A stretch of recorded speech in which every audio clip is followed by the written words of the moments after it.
ada balonmu gambarnya. Mari kita buka kegiatan kita hari ini dengan doa. Mari kita berdoa. Kami bersyukur karena Engkau Allah yang Maha Baik, amat baik dalam kehidupan kami. Kami bersyukur Tuhan untuk kesempatan bertemu di tempat ini. Bersyukur untuk waktu Tuhan di mana kami boleh bersekutu Tuhan, saling menguatkan dan saling memahami apa rencana Tuhan dalam kehidupan kami. Biarlah Tuhan, jemaat Tuhan pada saat ini boleh dengar-dengaran, sembunyikan hamba-Mu yang hina-dina, yang sangat kecil ini di balik salib Tuhan, sehingga hanya nama Tuhan dipermuliakan. Kasih setiamu mengisi hati, mulut, pikiran kami, dan juga semua jemaat pendengar pada saat ini. Ampuni Tuhan dosa dan salah kami. Dan dalam nama Tuhan Yesus Kristus, kami percayakan semua ruangan ini, hati, pikiran, dan segala teknologi yang kami gunakan agar menjadi kemuliaan Tuhan. Terima kasih Tuhan. Haleluya. Amin. Amin. Halo. Halo. Hai. Oke. Baik. Ya, kita hari ini akan berbincang-bincang ya, kita interaktif. Jadi nanti silahkan tidak usah jahil, jaga image ya. Jadi nanti akan ada waktu di mana kita bisa, misalnya saya minta menjawab, saya minta membaca bersama-sama. Nanti ada kalau ini bisa sebelah sini naik, berdiri, turun, naik gitu ya. Percaya pada saya? Percaya. Baiklah, saya tidak mengunsong. Singkatnya seringkali FM stereo, singkatannya FM stereo ya, radio ya. Jadi hari ini saya diberikan topik single parent yang bahagia dan berdaya. Siapa yang sudah single parent? Oke, ada dari sisi kiri, belakang semua. Saya juga. Amin. Tuhan berikan kesempatan yang luar biasa. Siapa yang paling terakhir, paling baru ditinggalkan? 1 bulan yang lalu ada? 2 bulan yang lalu ada? Saya. Suami saya meninggal ya 2 bulan sedikit, 1 minggu, 14 Februari 2022 pada waktu Valentine Day. Exactly Valentine Day ya. Tapi kemudian yang lebih sedih adalah 10 April kemarin untuk Hasian yang paling tua itu juga meninggal. Jadi baru menguburkan minggu lalu ya. Jadi minggu ini masih mulai apapun hiburan termasuk episode. Tapi nggak apa-apa, kita single parent yang bahagia dan berdaya. Bahkan saling memberdayakan, jangan memperdayakan ya, berdayakan ya. Jadi kita menjadi pembina bukan pembinasa ya. Baik. Saya pakai stiker saya untuk next. Ini topiknya. Baik. Ini ada beberapa anggapan ya. Beberapa anggapan itu sedikit judulnya sebentar. Ya, ini nggak bisa ini ya. Nggak bisa pasang dengan ya. Beberapa anggapan tentang single parent, benar apa enggak ya? Single parent biasanya memiliki kondisi kejiwaan yang tidak stabil atau lemah. Siapa yang mengalami ini ketika dia jadi single parent? Jadi gonjang-ganjing, jadi sangat galau, tertekan, ya, nangis terus, itu kita alami. Ya, itu wajar, benar. Yang kedua, ya orang selalu menganggap kita memang terganggu jiwanya, kemudian merasa anak-anak yang dibesarkan pasti bermasalah, susah diatur. Siapa merasakan orang bilang begitu pada kita? Asini rohani, ate geleng dope dana tuh. Dia mau membesarkan halahi gitu ya. Sorry, ini udah lama anggota Parlemen Pusat dari tahun 92, jadi udah pasir lagi nih sekarang bahasa Bataknya ya. Jadi mereka mengatakan bahwa kita sebagai single parents gak bisa ngurus anak. Anaknya akan terbengkalai. Ada yang pernah dengar orang bilang itu pada kita? Ada? Coba tunjuk tangan. Ada yang pernah dengar? Atau mendengar banyak? Ya, oke. Yang ketiga, tidak berdaya. Single parent, apalagi kita bicara ini kebetulan perempuan ya, kita ditinggal suami. Karena memang usia perempuan itu lebih lama daripada laki-laki. Kita tidak berdaya ya, kemudian kita nggak bisa memelihara anak, dan kita tidak bisa punya kemampuan finansial. Artinya orang langsung tanya, kari jodohin kali, soal dia mahal lagi bangun, bagaimana membesarkan anak-anak, bagaimana hidup. Itu yang selalu orang kasihan ya. Ketika kita belum sendiri, ketika kita belum mengalaminya, barangkali kita sering bilang juga gitu pada orang lain, betul? Ya. Kita bisa tahu bagaimana menghibur orang lain ketika kita tidak masih punya suami. Tapi begitu kita tidak punya suami, ketika kita mulai menjendol, ya. Jadi orang bilang apa tuh kita bilang, kok dia ngomong begitu sih sama saya, gitu ya. Kita baru lebih bijak dalam menghibur orang yang single parent, ya. Nah, faktanya adalah dari sekian banyak penelitian, ternyata kondisi single parent itu terjadi pada perempuan, dan ternyata perempuan lebih mampu menyesuaikan diri. Ya. Karena perempuan sanggup tetap single sampai seumur hidupnya. Sedangkan laki-laki perlu pengasuh buat anak gitu ya. Kedoharain mangadului sandaran, karena perempuan tetap menyandar ya. Tapi perempuan biasanya tidak perlu sandaran karena punya siapa? Amin, luar biasa. Jadi perempuan bisa dibuktikan dari penelitian, tidak hanya pengamatan kita di sekeliling kita, tapi hasil studi jurnal-jurnal juga menunjukkan bahwa banyak peran atau tanggung jawab pada aspek emosional, ya, emosi hati yang ada dalam tanggung jawab rumah tangga. Karena selama ini memang kita sudah di sana, tetapi kemudian kita tidak tempat bersandar. Ya. Kemudian kenapa perempuan lebih mampu menyesuaikan diri? Karena dia punya keterampilan sosial. Biasa dong perempuan membuka hatinya, membuka pikirannya, kemudian mudah kasihan pada orang lain, punya kasih untuk bisa apa yang kita bisa berikan, apa yang kita bisa bantu pada orang lain, dan juga kita lebih fleksibel. Karena saya di tas di situ ya. Jadi kalau kita nanti lihat perbedaan laki-laki dan perempuan, kita melihat bahwa mungkin kelihatannya sangat kuat laki-laki itu, seperti ranting dahan pohon yang kecil kering. Perempuan dibilang seperti karet gelang, lentur dia ya, fleksibel. Tapi kalau dahan ranting itu patah, ya udah patah prigel kata orang Jawa. Tapi karet itu mau ditarik, mau disentul, dia fleksibel, dia balik lagi, elastis kita, kuat kita, tahan banting. Ya. Kalau laki-laki itu kelihatan keras hati rapuh. Jadi mungkin dia tidak menangis gitu ya, tidak seperti kita agak cengeng gitu ya. Kemudian kita lihat kelihatannya dia tabah, tapi sebenarnya dia rapuh, dan begitu dia minum ya. Kalau dia ditinggalkan istrinya ya, dia carilah penghiburannya. Apalagi kalau anak-anak sudah tidak ada, apalagi kalau anak kecil udah berantakan lah itu ya. Jadi mesti cari pendamping. Ya, kalau anak besar kadang-kadang dicarilah yang juga mungkin bisa pijit-pijit lah ya, karena udah mulai sakit ya. Kan itu kan intinya kita yang biasanya suami sudah pergi itu ada yang ditinggalkan cepat.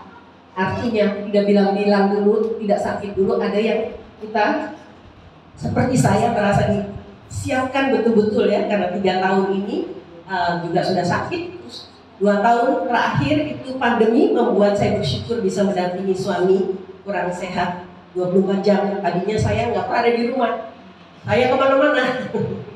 Ya, jadi itu kalau tadi ingat biografi saya pada pusat 12 tahun. 6 tahun itu, 6 tahun pertama oke, namanya Mang Naba baru ya. Tahun 6 tahun kedua ya di bawah tanah lah itu ya, underground. Tahu ya ceritanya ya. Baru rekonsiliasi kan. Setelah itu saya 7 tahun menjadi anggota Dewan Gereja Sedunia. Jadi saya meninggalkan anak-anak saya 3 waktu itu jadi paruh pusat. Anak kedua saya baru lahir. 2 minggu saya pulang ke rumah, saya disuruh mencalonkan atau mau dicalonkan jadi anggota paruh pusat. Pada waktu itu perempuan hanya 2, tapi yang non ordained Artinya perempuan yang tidak ditasbih cuma saya sendiri, paling muda usianya. Kemudian yang satu lagi itu Namburu Domdom Diakones. Diakones usianya paling tua, dia masih pakai cap, masih pakai kayak baju suster, ya. Setelah itu memang di sebelah sana ada Inang Sariati Almarhumah juga sudah meninggal sekarang. Kemudian sekarang itu perempuan adalah yang ordain, yang ditasbih, yang ditasbihkan, tahbiskan, tahbiskan, bukan tasbih ya, tahbiskan. Jadi seperti dia diakones, dia pendeta perempuan, kemudian bisa juga di Gulfro gitu ya. Belum ada lagi perempuan yang seperti saya, perempuan biasa, wanita. Ya. Jadi saya sering meninggalkan anak-anak saya. Ya, suami saya mendorong saya sampai saya bisa setinggi ini. Itu man behind the woman. Biasanya kan orang bilang man behind the woman, ya ini man behind the woman. Jadi karena suami saya mendorong saya untuk berkembang, selalu mendukung. Ketika kami sekolah S2 di Amerika itu, kami bawa bayi 10 bulan yang sudah kami nantikan 4 tahun namanya. Rasanya 4 tahun itu seperti apa nggak punya anak ya. Tapi anak kami lahir, baru 3 bulan, suami saya ke Amerika sekolah S2, kemudian saya menyusul karena saya belum bisa cuti luar tanggungan dalam negara sebagai dosen cuti ya. Kami bawa anak 10 bulan dua-dua sekolah, itu juga perjuangan suami untuk mendidik anak. Kemudian saya pulang, S3 saya lama sekali karena kemudian dapat anak 5,5 tahun. Repelitannya Tuhan. Anak pertama, kedua 5,5 tahun, anak kedua, ketiga 5,5 tahun. Tuhan, mereka sudah menikah, tiga-tiganya sudah keluar dari rumah, dan saya betul-betul sendiri. Dia 3 minggu di ICU, dan saya menjalani hidup saya sendiri, dipersiapkan Tuhan dan dipersiapkan suami tercinta untuk bisa hidup sendiri. Jadi waktu dia pergi memang rasanya, oke, beginilah hidup itu. Dan dari situ sampai sekarang kelihatannya malah saya merasa Tuhan berikan kebebasan untuk melayani. Tidak lagi khawatir karena sudah ada yang jaga suami saya yang sakit terakhir itu oleh Tuhan. Nah, jadi saya tidak perlu khawatir. Karena selama ada pelayanan sebelum pandemi itu, saya selalu cari yang bisa PT. Mau naik pesawat, kayak mau naik apa kayak PT. Karena saya pulang harus mendampingi suami saya. Jadi kita puas, tidak ada penyesalan. Ya. Jadi kita juga termasuk orang yang lebih mampu mengumumkan diri apa adanya. Asertif istilahnya ya, di situ ada asertif. Wah, ini musuhnya ini ke atas. Gitu. Mungkin dibantu ya, terima kasih saya. Ya, jadi asertif artinya kita tidak menyerang orang lain, tapi kita tidak seolah-olah iya tapi kita tidak kerjakan. Jadi komunikasi kan ada 3. Satu agresif, artinya kalau ngomong itu ngegas, ya, ngegas intonasinya gitu ya, di rumah dimanapun, terus kemudian menyerang orang lain, menyerangkan orang lain. Ada komunikasi yang submisif, artinya santun kita kayak teman kami yang di sebelah sana, mungkin di sini juga ada keturunan dari sebelah sana, dalam arti dari kultur yang berbeda. Nggak ada dari Malang, dari Surabaya susah minta maaf cari aja orang lain. Jadi kita tidak menyusahkan orang lain, menyusahkan diri dan berkata apa adanya dengan baik. Seringkali kalau saya misalnya tidak juga bisa ceramah, kita katakan oke, saya tidak bisa, tapi bisa saya bantu cari penggantinya, gitu ya. Jadi kita lebih melihat sisi orang lain, tidak egois, lihat diri kita sendiri. Ya. Kemudian yang ketiga, mampu menghadapi penolakan, kekecewaan atau kesulitan dengan cara yang lebih variatif. Karena kita dengar-dengaran, kita juga belajar dari pengalaman orang lain. Kemudian kita juga di dalam pengalaman hidup kita, perempuan itu kalau sudah maaf ya, mungkin ada yang mengalami misalnya melahirkan, tidak ada sakit yang lebih sakit daripada melahirkan. Amin. Jadi tantangan kesakitan apapun kita hadapi masih bisa. Sakit, tapi yang paling sakit hati itu agak susah diukurnya ya. Tergantung kita pikir nih sakit hati bisa membuat kita mogok di depan orang lain. Di depan orang lain. Itu yang harus kita jaga. Ya. Kan kita bisa goit keluar dari berita adem yang kata itu. Keluarkan isi hati kita dengan baik. saya kok merasa kok nyindir aku ya. Enggak, semua bilang gitu. Terjadilah interaksi percakapan, selesai. Jangan kita pendam, kan banyak yang begitu, anak-anak kita juga sekarang begitu. Di pikirannya, saya ngomong nanti salah, saya nanti tegur dia, saya dipermalukan. Belum apa-apa, dia sudah berpikir buruk. Belum dicobanya pun gitu kan ya. Sudah dicoba belum? Kadang-kadang kita nggak berani. Kita coba, nggak mau, nanti dia begini, dia begini. Coba dulu dengan baik tentunya. Tapi kalau dia baru lagi, cara kamu ngomongnya gimana? Ya, coba dicontek. Oh, habis sih kamu ngomongnya gitu, dia nggak jelas, nggak tahu, salah tangkap. Jadi kita perbaiki supaya itu pengalaman yang baik. Ya, oke, saya harus cepat karena kita ada berbagai kegiatan. Tantangan yang dihadapi oleh single parent. Ya. Tadi ada tantangan psikologis. Ada yang menyatakan kita kalau udah janda, apalagi masih muda, terus peninggalan suami kita ada, janda kaya, terus banyak yang lirik gitu ya. Jadi kesaksian mungkin kemarin udah ada kenalan katanya ya, kesaksian mungkin segini pun kita mungkin masih ada yang masih senang melihat kita, terus lihatnya dari ujung kepala sampai ujung kaki itu ada masker ya. Kadang-kadang ada bagian yang seksi dari perempuan itu nggak langsung dilihat.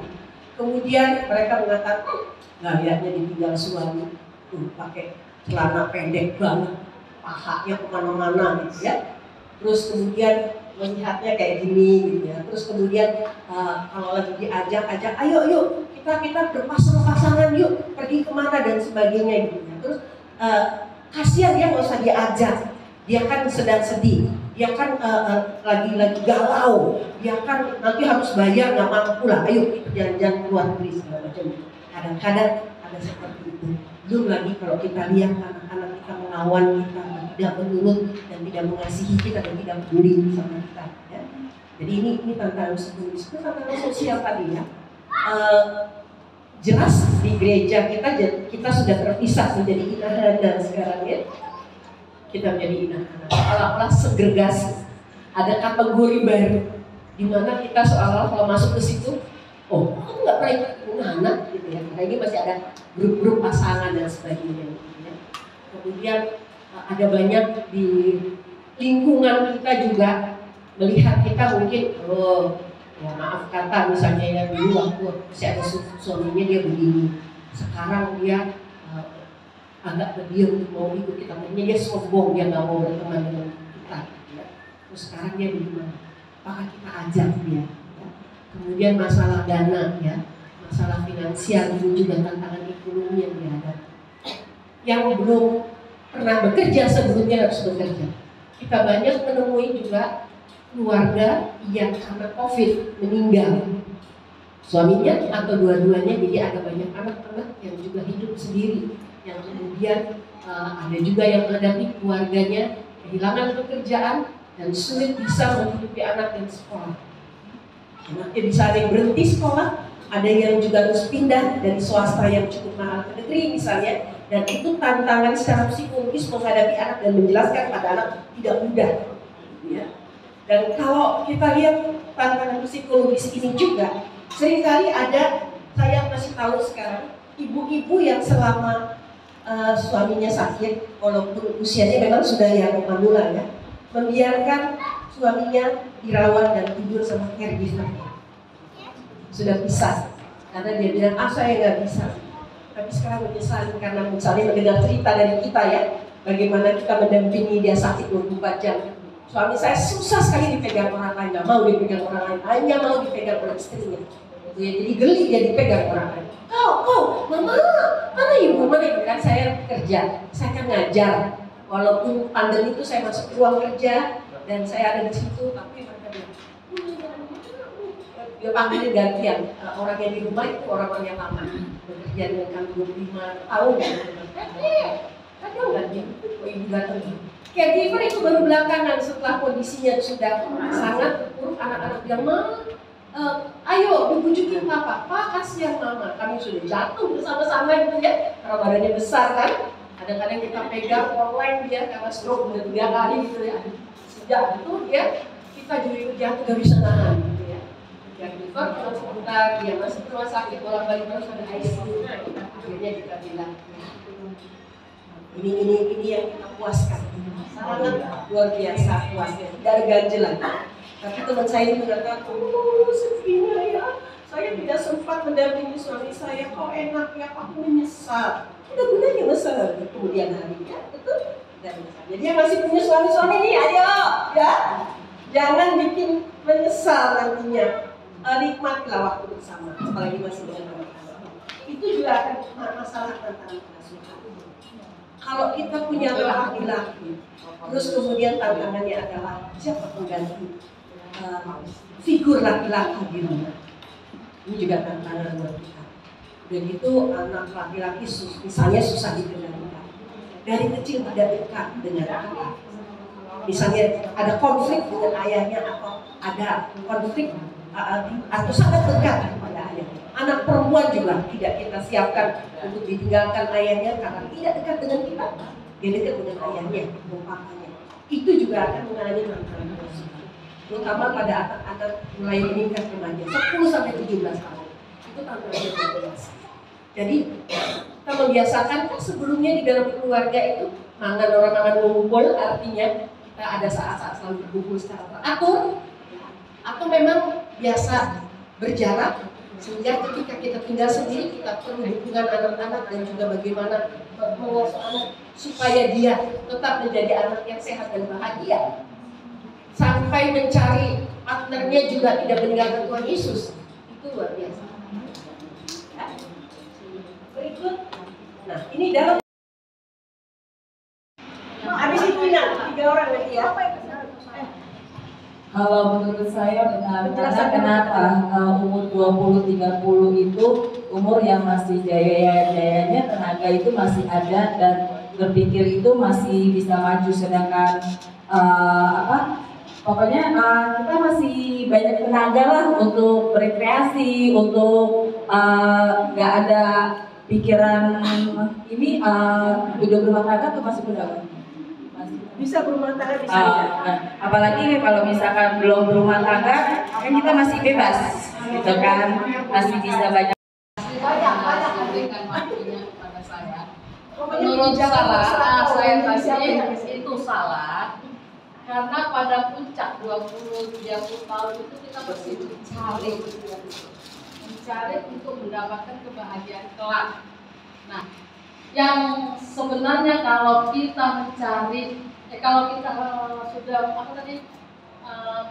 puncak kebahagiaan itu adalah setelah kita bekerjanya sudah selesai, sudah punya anak, cucu, itu yang saya rasakan itu adalah puncak kebahagiaan. Tinggal menikmati. Terima kasih Mbak. Ini sama bilang bahwa itu salah ya, salah kan? Salah. Maksudnya salah kan? Oke, baik. Maksudnya bukan salah menjawabnya, tapi memilih salah.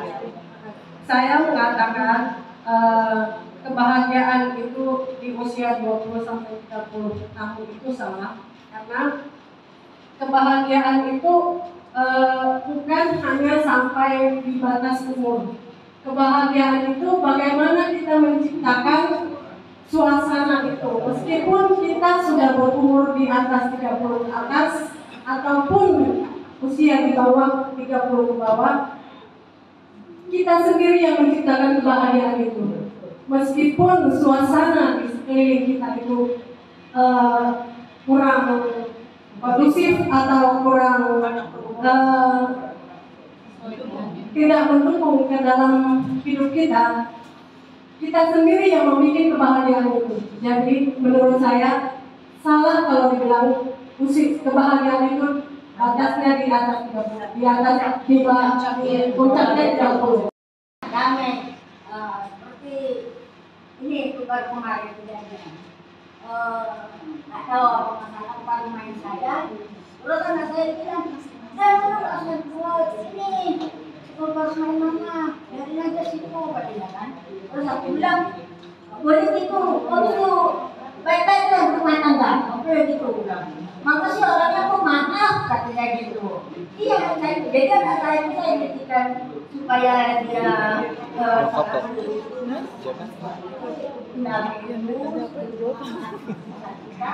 Ya, jadi juga sampai tua juga merasakan cita-cita.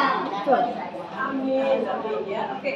Bahagia hari ini bahwa narasumber yang kami undang itu seperti saya bilang di grup tidak kaleng-kaleng. Terima kasih Nang. Di tengah Inang masih berduka, masih bisa eksis seperti ini, itu luar biasa buat kami dengan pencerahan-pencerahan yang baik. Semoga pencerahan itu semua dapat kita lakukannya, Ibu ya. Kita saling dilandasi kasih dan jangan putus-putus komunikasi ini buat kita. Terima kasih Nang. Tadi mohon maaf bila kurang penyambutan kurang baik karena air tadi ada yang pada mandi begini, jadi maafin Nang ya. Dan ke Amang Pendeta, terima kasih. Ini Amang Setua, supir Grab kami ini Nang, Amang, Nang, merangkap pendeta. Kang Setua itu belum pernah terjadi mungkin ya di komunitas yang lain. Terima kasih. Jadi terima bingkisan dari kami.